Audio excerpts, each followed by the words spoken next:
அனைவருக்கும் வணக்கம். இன்றைய தகவல் வாங்க வீடியோக்குள்ளே போகலாம். வீடியோவை முழுசாக பாருங்கள். பொங்கலுக்கு வாங்கின மஞ்சளை தோசைக்கல்லில் வைத்து சூப்பர் டிப்ஸாக இருக்கே. வீடியோவை ஸ்கிப் பண்ணாமல் பாருங்கள். பொங்கல் மஞ்சள் கொட்டு வாங்கி இருப்போம். அதை என்ன செய்வது என்று தெரியாமல் இருந்தால் இந்த டிப்ஸ் பாருங்கள். இதை வைத்து ரெசிபி கூட செய்து பார்க்கலாம்.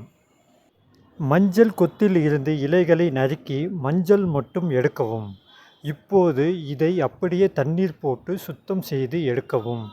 அதை சிறிய துண்டுகளாக நறுக்கி வைக்கவும். அடுத்ததாக தோலை சீவி கொள்ளவும்.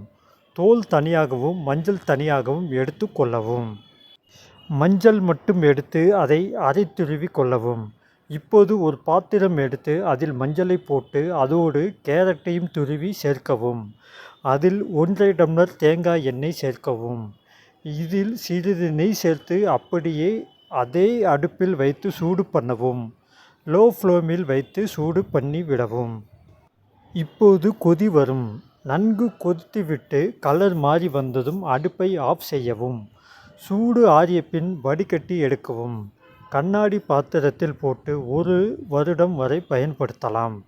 கண்ணில் கருவளையம், டீஸ்டெயின், கை கால்களில் கருமை நீங்க இதை பயன்படுத்தி கொள்ளலாம். அடுத்ததாக தோசைக்கல் அடுப்பில் வைத்து லோ ஃப்ளேமில் வைக்கவும். முன்னர் சொன்னது போல் மஞ்சள் கொத்தை தோல் சீவி துருவிக்கொள்ளவும். இதை தோசைக்கல்லில் வைத்து லேசாக வதக்கவும். அதை எடுத்து ஆறிய பின் கண்ணாடி பாட்டிலில் போட்டு வைக்கவும். இது இம்யூனிட்டி குறைவாக உள்ளவர்களுக்கு நல்லது.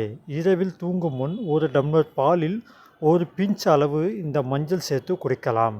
குறிப்பாக குழந்தைகள் இதை குடிக்கலாம். இம்யூனிட்டி லெவல் அதிகரிக்க உதவும். மேலும் முழுமையான தகவல்களுக்கு உங்கள் அருகில் உள்ள மருத்துவரிடம் இல்லது பெரியவர்களின் ஆலோசனை கேட்டு பயன்படுத்தி கொள்ளவும். இன்றுடன் இன்றைய தகவல் முடிவுற்றது. மேலும் இது போன்ற தகவல்களை அறிந்து கொள்ள நமது செலியன் தமிழ் சேனல் சப்ஸ்கிரைப் செய்யவும். மேலும் உங்கள் கருத்துக்களை கமெண்ட் கூறவும். இந்த வீடியோ உங்களுக்கு பிடித்திருந்தால் லைக் பண்ணவும். மீண்டும் அடுத்த வீடியோவில் சந்திப்போம். நன்றி, வணக்கம்.